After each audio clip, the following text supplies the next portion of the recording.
12 جون 2025 دوپہر 1:38 per year express India نے دلی سے پور بندر کے لیے اڑان بھری۔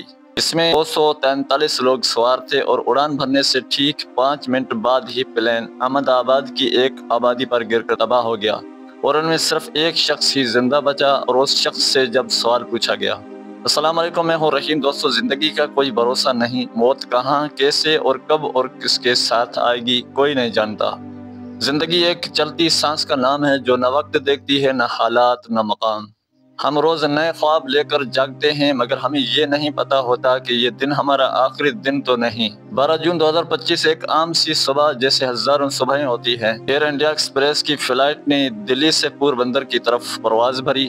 پرواز میں 243 لوگ سوار تھے جن کی دلوں میں امیدیں تھیں، دعائیں تھیں اور پلانز تھے، لیکن اڑان بھرنے کے صرف 5 منٹ بعد ہی جہاز تباہ ہو گیا اور پل بھر میں 242 مسافر ہمیشہ کے لیے خاموش ہو گئے۔ قرآن شریف کے اندر اللہ پاک کا فرمان ہے، اور کوئی شخص نہیں جانتا کہ وہ کل کیا کرے گا اور نہ ہی کوئی جانتا ہے کہ وہ کس جگہ مرے گا۔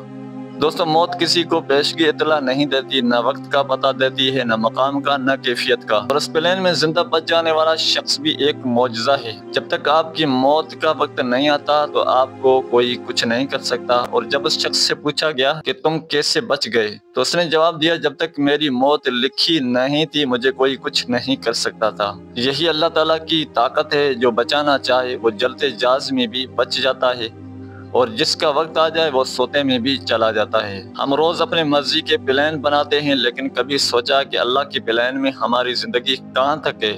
جو آج ہے کل نہیں بھی ہو سکتا، اس لیے جیو تو اللہ کے لیے، مرنا پڑے تو ایمان کے ساتھ مرو۔ آج کی سانس کل کی ضمانت نہیں دیتی، اگر آج زندہ ہو تو شکر ادا کرو اور نیکی کے لیے خود کو وقف کر دو۔ اگر یہ پیغام آپ کے دل کو لگا ہو تو اسے آگے دوسروں تک بھی پہنچائیں۔ شکریہ، اللہ حافظ۔